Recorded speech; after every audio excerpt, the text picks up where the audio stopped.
Die wichtigsten politischen Veränderungen verbergen sich manchmal im Kleingedruckten. Klammheimlich, versteckt in einer Richtlinie, versucht die Europäische Kommission gerade ein Jahrhundertprojekt durchzusetzen. Es geht um nicht weniger als um die europaweite Privatisierung der Wasserversorgung. Wenn sich die EU-Kommission durchsetzt, dürfte aus einem Allgemeingut dann ein Spekulationsobjekt werden, mit dem sich auch in Deutschland Milliarden verdienen lassen. Es ist ein Sieg großer multinationaler Konzerne, die für diese Privatisierung jahrelang gekämpft haben. Die Folgen für uns Verbraucher könnten erheblich sein. Was da auf uns zukommt, zeigen Ihnen jetzt Stefan Stuchlik und Nikolaus Steiner. Wasser ist nicht nur H2O, Wasser ist Leben. Zugang zu Wasser ist von der UN zum Menschenrecht erklärt worden. In Deutschland gehört Wasser zumeist den Städten und Gemeinden, also uns allen. Noch. Doch das könnte sich schon bald ändern, mit drastischen Folgen auch für Deutschland. Nach dem Willen der EU-Kommission wird es hier beginnen, in Portugal. Brüssel fordert, dass das Land jetzt seine Wasserversorgung verkauft. Hier in Paços de Ferreira hat man mit der Wasserprivatisierung schon begonnen. Gegen den Willen der Bürger, wie sie uns sagen. Früher durfte man das Wasser hier trinken. Es war gutes, frisches Wasser. Jetzt nicht mehr. Ich bin 66 Jahre alt und ich konnte das Wasser immer trinken. Jetzt sollen wir sogar das Wasser aus den öffentlichen Brunnen nicht mehr trinken. Ja, jetzt ist das öffentliche Wasser angeblich nicht mehr trinkbar. Die Gemeinde von Paços de Ferreira hat beim Verkauf genau einmal einen Gewinn gemacht. Jetzt müssen die Bürger mit den Folgen leben. Die Menschen zeigen uns ihre Rechnungen. Und tatsächlich, die Monatsbeträge sind horrend. Jetzt haben viele Bürger Probleme, das Trinkwasser zu bezahlen. Die Konsequenzen der Privatisierung hier in Paços de Ferreira waren verheerend. Wir hatten 400% Preiserhöhung in wenigen Jahren und dann jedes Jahr nochmal 6% Preissteigerung. Das ist ein Desaster. Krisenländer wie Portugal und Griechenland brauchen Geld. Deshalb zwingt die Troika in Brüssel sie jetzt klammheimlich, ihre Wasserversorger zu verkaufen. Im Anhang der Troika-Verträge, die Monitor vorliegen, sieht man, in Griechenland sollen die großen Wasserwerke von Athen und Thessaloniki verkauft werden. Zu Portugal heißt es, die Privatisierung der nationalen Wasserbetriebe Águas de Portugal soll vorangetrieben werden. In Portugal protestieren mittlerweile immer mehr Menschen gegen diese Wasserprivatisierung, weil sie Angst haben vor hohen Preisen und schlechter Qualität. Aber die Krisenstaaten sind erst der Anfang.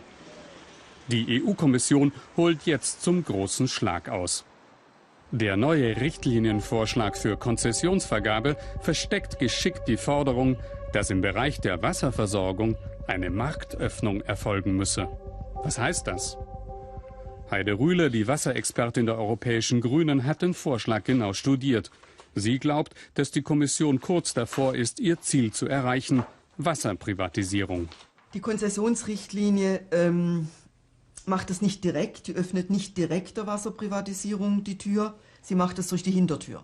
Also sie öffnet Millimeter für Millimeter die Möglichkeit, dass Private in den Markt gehen, also dass der Markt geöffnet wird und dass Private Zugang zu dem Markt haben. Er leugnet sogar, dass er die Wasserprivatisierung überhaupt will.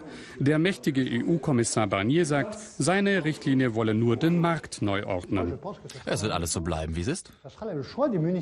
Ja, warum brauchen wir dann die Richtlinie? Weil wir Regeln brauchen. Jede deutsche Kommune wird weiterhin über ihr Wasser entscheiden können. Jetzt aber geben wir die Möglichkeit, das Wasser auch einem privaten Partner anzuvertrauen. Jetzt wird auch das geregelt, zum Wohl des Verbrauchers. Also doch. Die Idee der Kommission, Wasserlizenzen müssen europaweit ausgeschrieben werden. Dann aber kommen die privaten Partner zum Zug.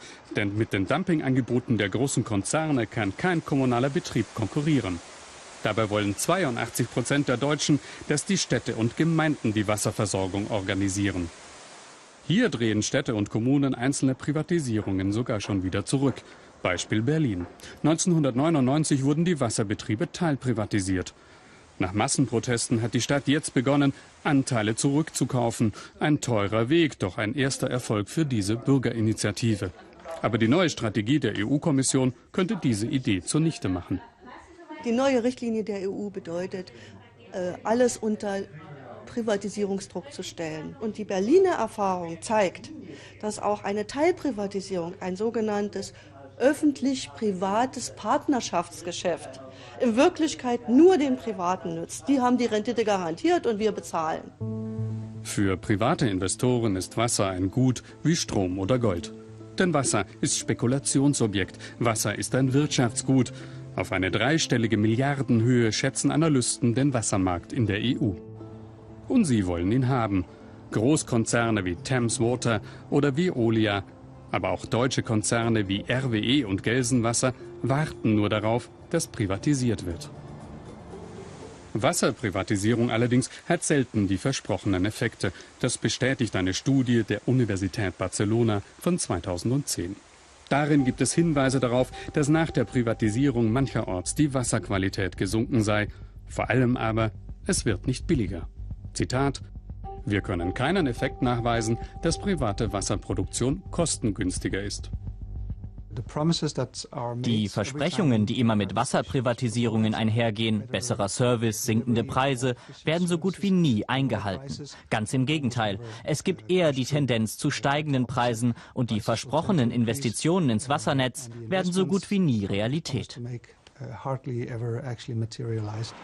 Denn Geld für den teuren Leitungsbau passt nicht zum schnellen Gewinn. Beispiele wie London oder Bordeaux zeigen, Rohre verrotten, Schmutz dringt ins Trinkwasser. Oft geben die Gesellschaften dann Chlor oder Ähnliches hinzu, um die Hygiene zu halten. Warum entscheidet die EU-Kommission gegen den Willen der europäischen Bevölkerung? Auf was für Gutachten stützt sie sich? Mit wem spricht sie hinter diesen Fenstern? Zum Beispiel mit Ihnen. Mit der Steering Group, eine Expertengruppe, die die EU-Kommission in Fragen der Wasserpolitik berät. Die Teilnehmerliste ist erstaunlich. Darin sitzen hauptsächlich Vertreter der Wasserindustrie und verwandter Industriebereiche. Ce groupe concerne la qualité de l'eau. Ça aussi, c'est un sujet. I'm sorry, that's CEO Abengoa Water, Suez Environment, Hans Grohe GmbH, IBM, Director of the WDF, European Investment Bank, Private Equity Fund, going on. Ce groupe n'a pas été constitué par moi, il concerne... Diese Expertengruppe habe ich nicht persönlich zusammengestellt. Aber wenn Sie von mir hören wollen, dass unsere Expertengruppen ausgeglichener besetzt sein sollten, gebe ich Ihnen gerne recht. Es ist wirklich bedauerlich, dass mancher Wettbewerbskommissar nur noch die Bedürfnisse seiner Gesprächspartner aus den Konzernchefetagen kennt und nicht die Bedürfnisse der Bevölkerung. Wasser ein Menschenrecht oder Wasser ein Milliardengeschäft? Brüssel hat bereits entschieden. Wasser soll in Zukunft mehr den Konzernen gehören und weniger uns allen.